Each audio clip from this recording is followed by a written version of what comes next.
a while. And then I got to the Highgate Ledges, and it has been raining steadily for days. Oh, wow. And so the Highgate Ledges were quite high. Yep.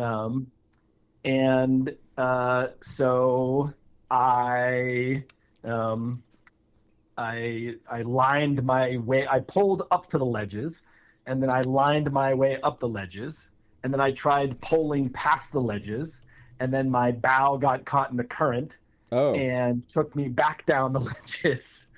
So then I lined up the ledges again and all the way through. Um, and then a guy I've been paddling along with, sort of timed with Larry, had realized that there was like a set of rail trails that paralleled this stretch of the river, yeah. and would help us avoid some portages and some rapids. And so I hopped on the rail trail, and for various reasons ended up walking with the canoe 10 miles. Oh, my goodness. Which sounds like almost impossible Yeah. if you've tried portaging a canoe on your shoulders. But if you take two canoe wheels and place them slightly aft of the center of the canoe, Yeah.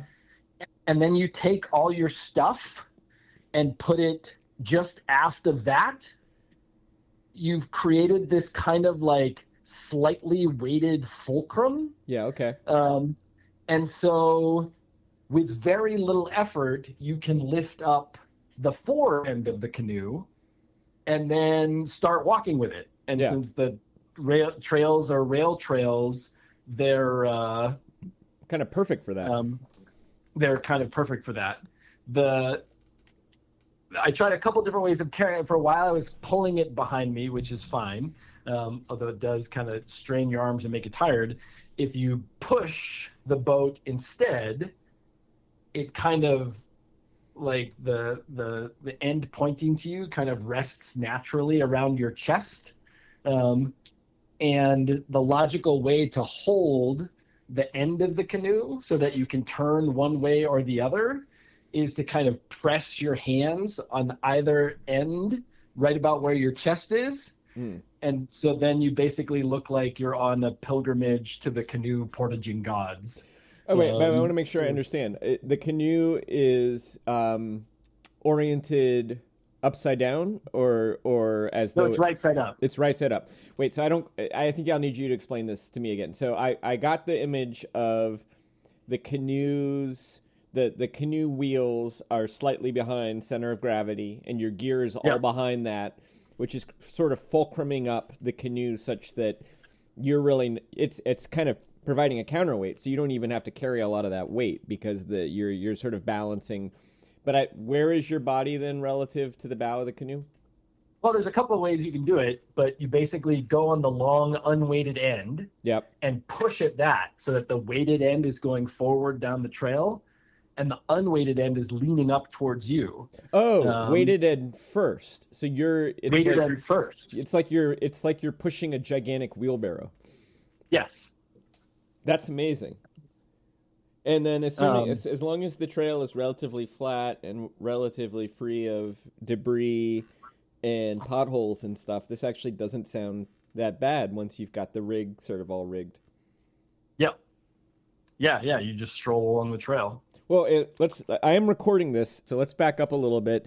Did you enter the the Missisquoi at the Missisquoi River? Did you enter it at Charcoal Creek? I'm looking at it at Lake Champlain. At Lake Champlain. So the trip begins in Old Forge, New York. Okay. And it heads essentially across the Fulton chain of lakes, up the Raquette River, down the Raquette River, down the Saranac River, which comes out into Plattsburgh, New York. Yep. And then Plattsburgh, New York is on the west side of Lake Champlain. You paddle over to the inland sea, to the Channel Islands, North Hero Island in Vermont, go all the way up, really, so that you're in the waters right on the border of Canada. Yep. I'm looking at on the map the Missisquoi National Wildlife Refuge in the town of Swanton. you go down the Missisquoi National Wildlife Refuge, which is the home of Shad Island, which is a great blue heron rookery with 150 to 200 heron nests. And then you start paddling up the Missisquoi. And for anyone who's paddling today or anytime when there's a whole bunch of rain in May, it's more or less fine until you get to Highgate Falls, and then there seems to be really quite a current. So, and then just to be clear, is the Missisquoi flows roughly northward into Lake Champlain? Well, it flows northward. It curves northward through the delta there. I see. But a better way to think about it is that its headwaters are up in Quebec, and it kind of flows southwest for the most part. Yeah, I see it. Then... So the Missisquoi is an old Abenaki route to go west to east. I'm on my way to Lake Memphremagog, which, like Lake Champlain, is in both Quebec and Vermont, and it's through Lake Memphremagog that I'll get back into Vermont, and then go up the Clyde River, go down the Nulhagen River, go down the Connecticut River, and eventually make my way to Lake Umbagog, which sort of ends my kind of rural farmland journey before heading north towards the Allagash in Maine. Into territory that I'm a little more familiar with, yeah. What's sort of the generic name of this trip, and roughly how much time and how many miles do you expect to cover? It's the Northern Forest Canoe Trail, in operation for about 25 years. I think at last count, there are about 300 people who've through paddled it in that time. And it goes from Old Forge, New York, kind of right in the heart of the Adirondack Park, to Fort Kent, Maine, which, if you could imagine Maine as having a big bulbous head, Fort Kent is pretty much right at the top of that big bulbous head. And it's about 740 miles. It seems to be pretty reasonable to most days do about 20 miles, 25 miles. I'm hoping on some of the downriver days I can go even further than that. I had a stretch of 6 miles of Class 2 whitewater on the lower Saranac heading into Plattsburgh that I paddled through without much effort in about an hour. So I think it'll take me about a month. And your rig is essentially a canoe, a big backpack worth of gear, a canoe pole, some paddles, and a canoe portaging wheel. Essentially, like a really little analog trailer that you can balance the canoe on for long carries between waterways. Yeah, it's pretty much two wheels on a frame, and the frame also has two cushioned bars protruding up from it. And the two bars protruding up from it are what suspend the boat. It also has a kickstand. The kickstand is essential to getting the boat on it. If it didn't have a kickstand, it would tip over as soon as you. But you have to engage the kickstand, put it on the ground, hoist the canoe onto it, and then there are two straps, kind of cam straps that are let you cam the canoe down onto the portage rack. And then I inevitably, I would say 9 times out of 10, forget to undo the kickstand. Yeah. And so then I start pushing the boat, and it's on one side, so it just veers to one side or the other. Yeah. And then you have to. And then I go, I forgot the kickstand, and I walk go up to the front and I kick it. And do you normally pull it, or do you more often push it, as you were describing doing today? So almost all the portages I've done so far have been on various kinds of steep, treacherous trails that you might consider like barely wheelable. Yeah. And so that I found that you have to push it because a canoe is fatter in the middle than it is on the ends. Yeah. And so if you drag it behind you and the wheel hits a root or a rock or something like that, the portage wheels will be pushed towards the end, and the end is narrower, so the straps will loosen, and then eventually the boat will slide off. Yeah. Whereas if you push it, then you're pushing the the center straps into the fat part of the canoe, This and it can overtake the rocks and the roots and whatever else you come across. this is similar to the principle by which when you're tying a surfboard to the roof of a car, you put it upside down with the fins forward, because if you're the air will be pushing on the surfboard. Did I say canoe? I meant surfboard. It will be pushing on it, and so if it gets a little bit loose, the fins will contact the straps, and that will sort of stay in place. So similar to that idea. Okay, well, what is your so how many days have you been out? This is my journal is right here. This is my 9th day out. Today's the 18th. Yeah. Okay, and so is this your first? Are you doing a resupply? Like, I know you said you were staying in a hotel in your text. So when you're rivers are the basis of our infrastructure of travel in the Northeast. So all the roads and railways, well, rivers always have roads and railways nearby them. Right.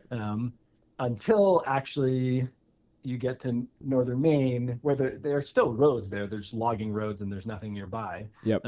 So when you're like down on the river, it can feel quite wild and quite remote. You're basically always passing through towns. Yeah. In the Adirondacks, those towns were like not yet occupied, sort of summer resort towns, and so there were fewer services. Yeah. But once, Plattsburgh is a city of 20,000 people with a college, however many more thousands of people who are there.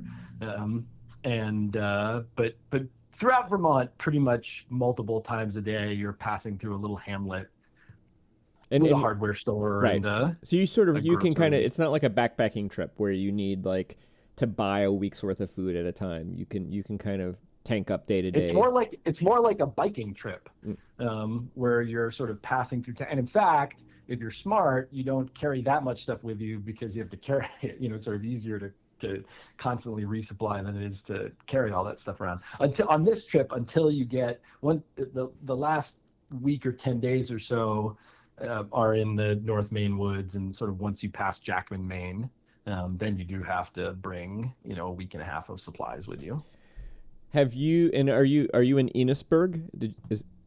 Enosburg Falls. Enosburg Falls, which is adjacent to Enosburg, according to the. It seems to be the same town, basically. Are you in the Quincy Hotel? Yes. I see that there's free Wi-Fi.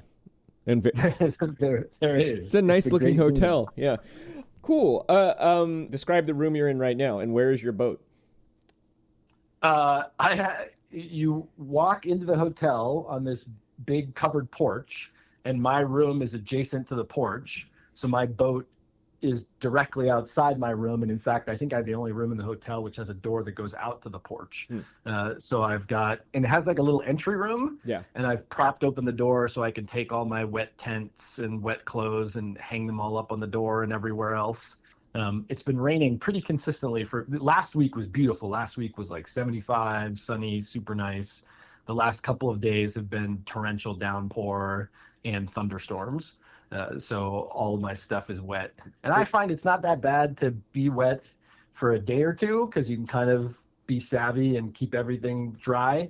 But after, a few days of having everything rain soaked, it just all gets kind of clammy. And so it seems like a good evening to spend in a hotel. Sounds nice. I would like to think, I could be wrong, but that in your hotel room there are any number of the following things: some kind of plaid blanket, some kind of, it's paisley, but yeah, okay, paisley, some kind of art depicting some kind of wild game animal, perhaps a duck, perhaps deer, something like that. You're on the right track. It is this like reflective mirror painting of the dam in town. Oh, okay. That's great. Yeah. I would like to, maybe if we're lucky, there's some wainscoting and some wallpaper. No wallpaper, but there is a sort of waist high wainscoting trim kind of Perfect. board on board sort of thing. Perfect. Yeah. Yeah. No, that all makes me very happy. Have you had your evening meal yet? No, it's just about 5 here, and I've been snacking on some corn nuts. Um, Hmm. but I'm not gonna. I'll go out. I can't decide. The proprietress of the hotel was pushing hard on the tavern that's right in the hotel. She said it was very good, Hmm. but there's also a pizza place nearby. Hmm. The I have I've decided not to make any effort to uh, travel with vegetables, basically. Yeah. Um, I bring, some protein and some dehydrated foods and some pasta and rice and things like that. But basically, all the way that I get sort of salads and vegetables and things like that is by going to restaurants in town and consuming them voraciously. Yeah. Have you felt like you've had enough food? Or 'cause if I were hungry, pizza would be very much sort of on my mind, right? I feel like pizza, the hungrier I am, the more appetizing pizza seems. Whereas if it was more like, no, I've been eating well, but I could really use some good fresh food, then maybe the tavern, I might be more curious what they would have. I'm gonna look at I think that's good reasoning. I'm gonna look at the menus and see what they have. I've not been particularly hungry. I don't know, and I feel like most of my eating at home is just because I'm like around the house and have nothing to do. Mm, Um, but or like there's some idle moment. yeah, But out here, like there's there's always a direction to go. There's an infinite set of problems to solve, and so usually the meals have. Well, I try to eat a little bit of something every hour or two, but typically I'm not ravenous, which is nice. that's good. Yeah, I mean, on a canoe trip, you can bring a little more food, but you're trying to keep it light for portaging. So, all right, I've It got is weird. There's so much, like a lot of people, if you think of a canoe trip, you're like, we're going to load the canoes with all the stuff and it's axes, going to be awesome. saws. Yeah, The whole bit. But my kit is basically like an ultralight backpacker's kit. Like one person tent, jet boil stove, just enough food that I need, just enough clothes that I need. I mean, pretty much all of the like extra weight is in sort of means of conveyances, like a couple of paddles, dry shoes, wet shoes, a pole, a tarp for sailing, those kinds of things. so if I were to come upon you at the end of your journey, like on a day where you've been paddling all day, let's say I don't know what time would it be when you quit for the day and start drag your canoe up and make camp. Today it was pretty early. Yeah, but it was I like a got weird it. portage day, weird I got in at town day. 2. Yeah, I don't mind paddling until 5 or 6. It's incredibly light out until very late. Sometimes it's not that bad yet because it's not black fly season, but sometimes the campsites are buggy, so it's sort of nicer on the water yeah. than it is on land sometimes. And I just find paddling pleasant, so I don't mind doing regularly. So it's not uncommon. I usually sometime between 4 to 6. If I'm paddling past 6 o'clock, I probably feel like I've messed something up. Um, All right, so let's say that I come upon you at like 5 o'clock and you have tucked into a cove somewhere or a gravel bar or something, and you're making camp. What will I see you getting up to as you kind of do your evening ritual? so if it's so the hope is that it's not raining when you get into camp because that makes life much easier. If it's not raining, the first thing I do is get my tent up so that if it does rain, I'm prepared. Yep. Um, and then I have a 12-foot aluminum pole, which you well know, which breaks up into two 6-foot sections. And I set those two 6-foot sections in an X cross and attach the tarp to one side and then tie the other side to trees at a distance. So it makes a kind of propped up square tarp. Yep. Um, Ideally, I would put that over a picnic table or a stump or something like that. And then my dinner routine is really fast. I I turn on the jet boil stove. It boils water in like a minute or two. And then usually it's something like boil up some kind of grain, pasta or rice or orzo or bulgur or something.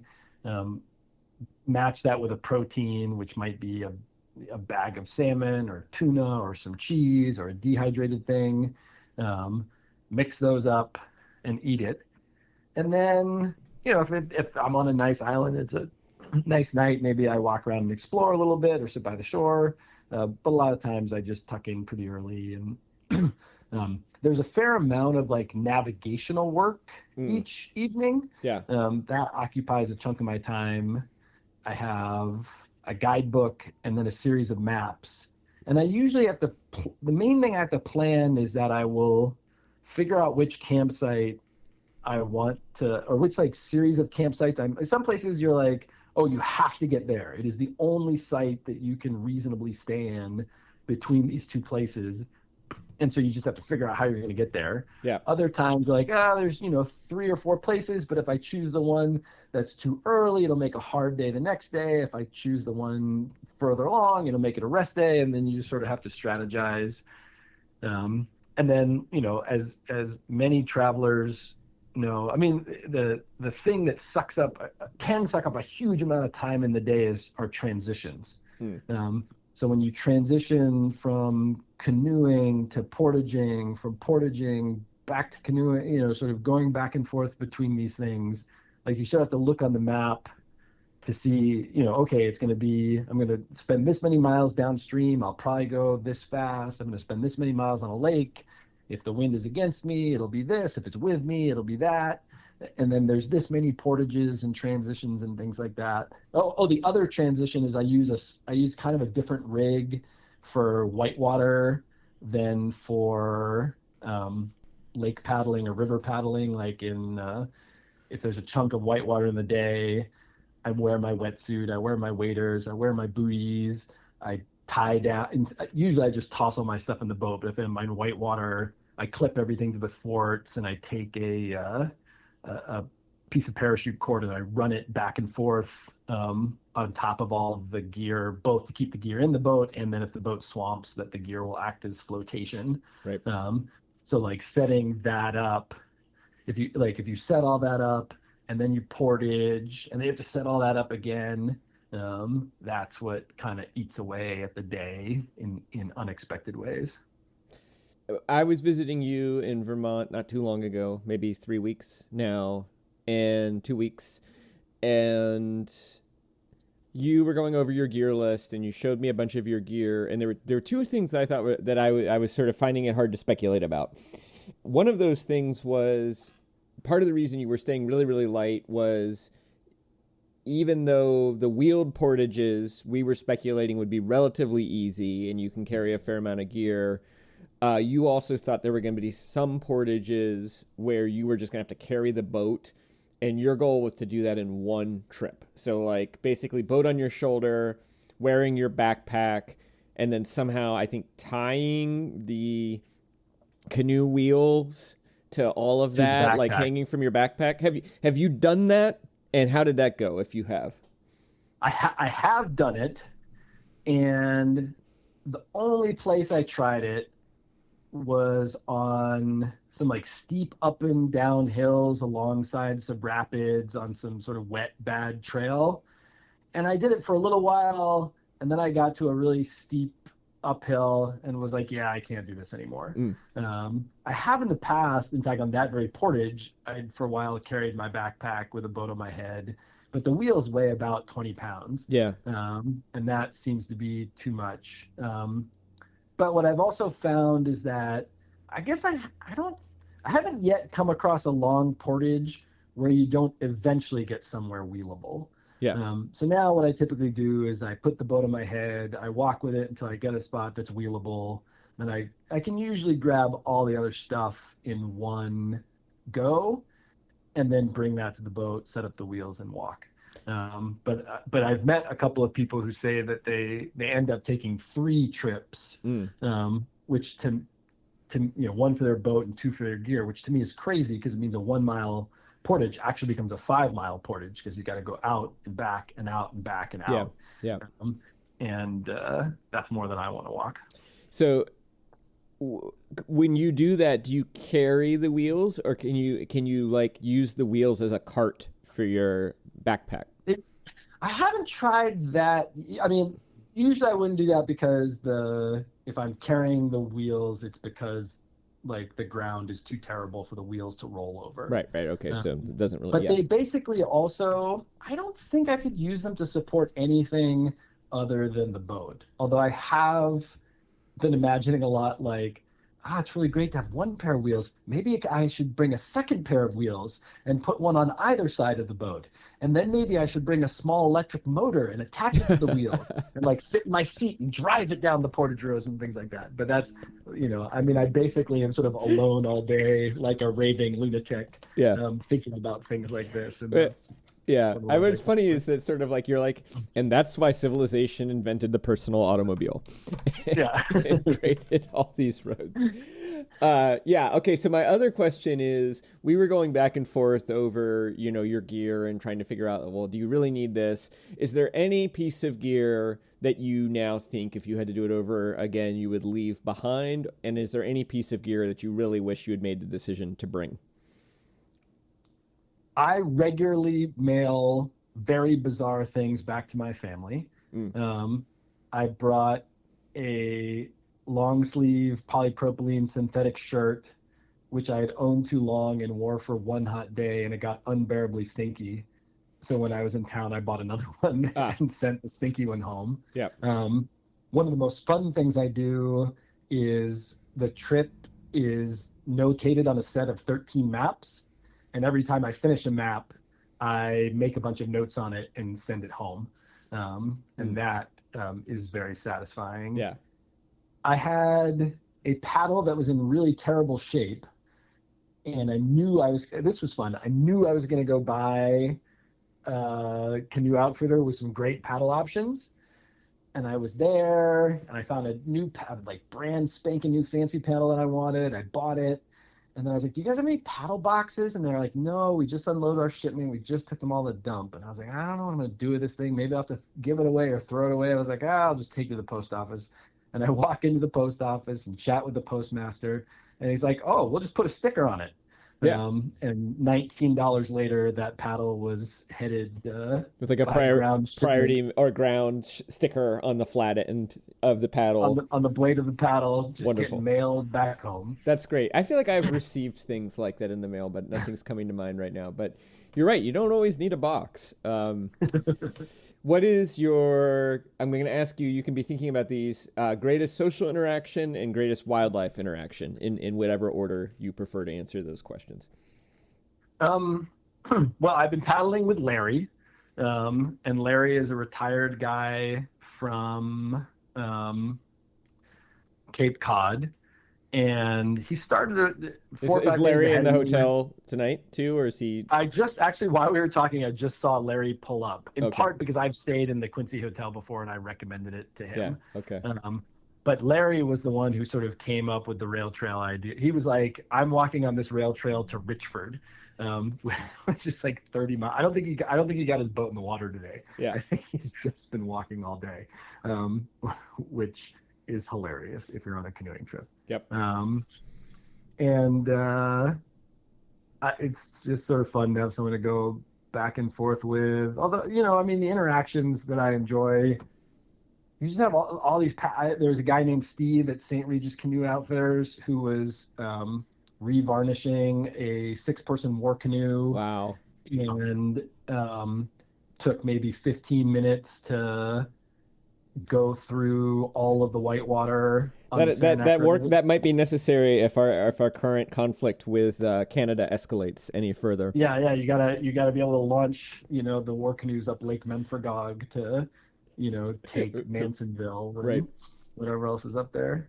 But he went through like every rapid and turn. The Saranac gets up to class 3. Well, it actually has a couple of class 4 drops that can be portaged around.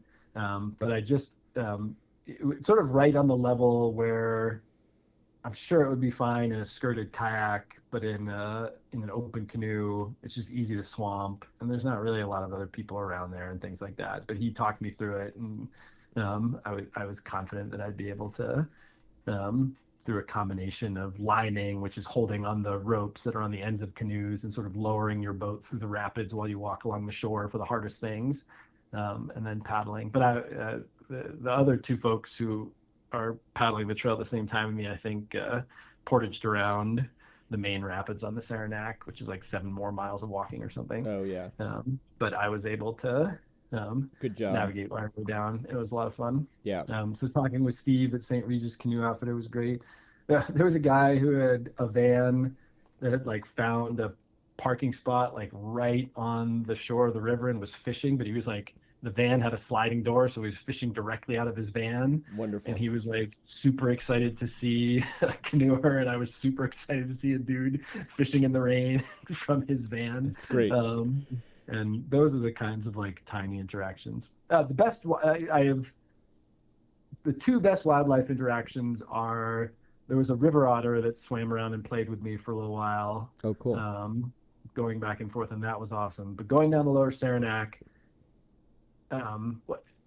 I came across a colony of bald eagles. There were Oh my God. at least 8, maybe 12 bald eagles that flew out of the woods at the same time.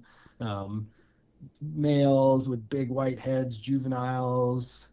I didn't even know eagles spent time together. Yeah. Like Usually polyamorous you see two. Yeah. Right. Like.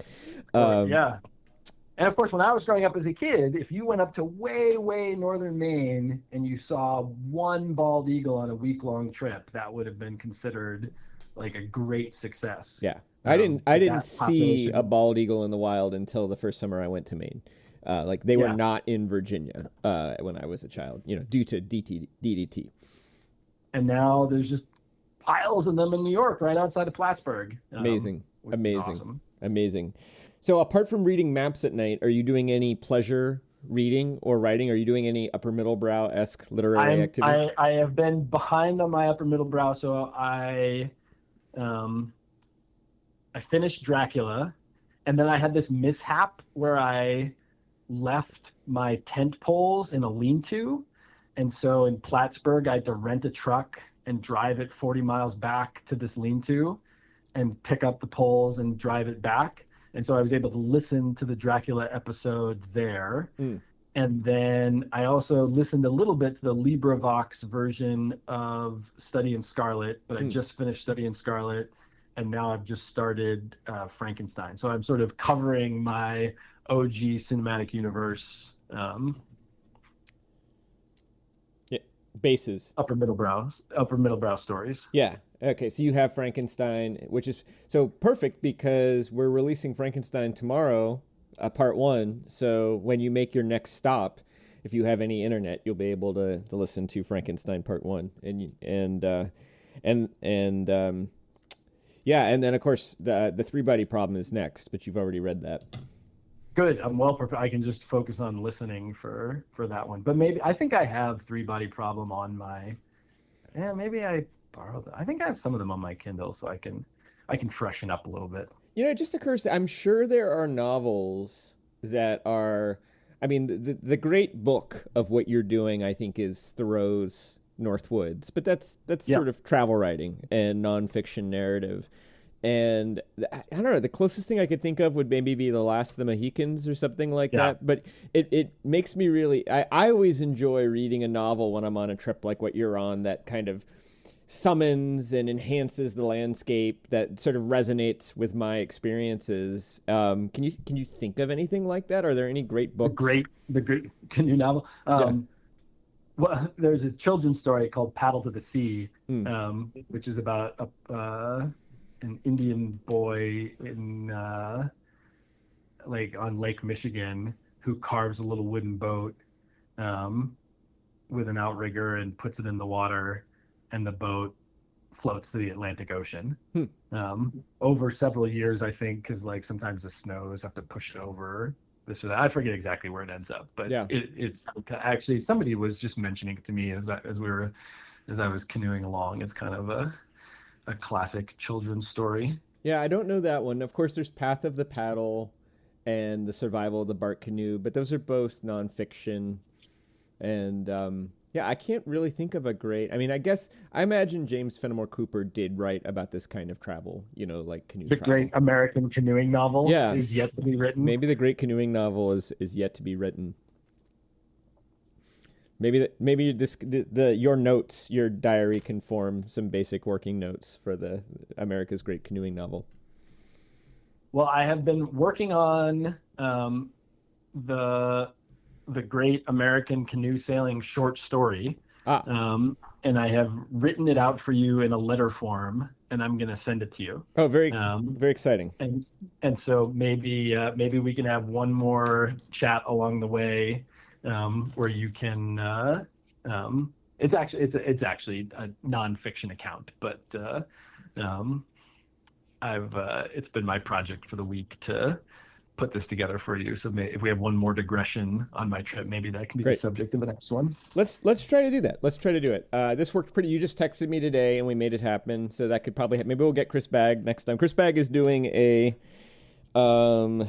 he is doing an open water swim clinic today. Oh yeah. So, but maybe we'll get him another time. So, okay, final question. If I manage to get this in, I'll try to put this in to our podcast feed pretty soon. If somebody hears this and they, right now we're talking on May 18th.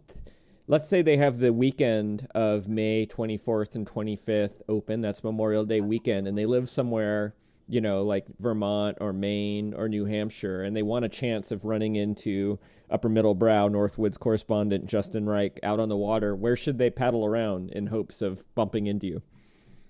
So I've just been mapping this out because actually I'll be fairly near my old friend Kate Renner and Ben Merkin, and I was going to try to see them. I think I will spend my last day in Vermont on Thursday going down the Nullhagen River. Maybe there's one more day in Vermont on Friday. And then I think Saturday I'll be at the headwaters of the Connecticut River in New Hampshire. And then in the following days, I go up again, going up the Ammonoosuc and up the Androscoggin until I get to Umbagog. So that's like roughly, I would say from the Connecticut, somewhere between the Connecticut River, the Ammonoosuc, the Androscoggin, probably not yet Umbagog. But if you wanted to like stake me out, hang out in the outfitter in Errol, New Hampshire, and I'm sure I'll be passing through there before I get on the lake. If somebody gets ambitious and decides to do that, and they decide they're going to stop at like a gas station or a grocery store or like the New Hampshire Welcome Center with delicious sandwiches and buy you something, what order would you put in? Chocolate milk, sandwich, ice cream. Chocolate milk, man, that sounds really good right now. I was at this adorable little bakery in Swanton, which had just opened. The wife had opened it. The husband was at the counter and was telling me all about how the wife had just opened it and how proud he was of her. And they had a chocolate whoopie pie, which I got to tell you really hit the spot. So you're not going to go wrong with a whoopie pie. Yeah, and you're heading towards Maine, the historic home of the whoopie pie. The epicenter of whoopie pies. All right, well, yeah, that sounds great. So Upper Middlebrow listeners, if you see Justin out there, get him a whoopie pie, but I'm sure ice cream or chocolate milk would equally be appreciated.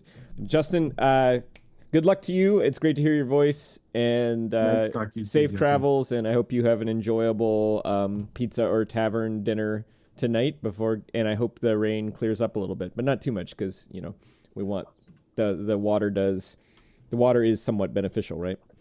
Ideally, every day I'm going downstream, it would rain a whole lot beforehand. Yep. And if it took a break before I was going upstream, that would be fine too. Well, we'll hope for that. All right, maybe we'll talk to you in a week. But safe canoeing. Thanks, Jesse. All right, talk to you later.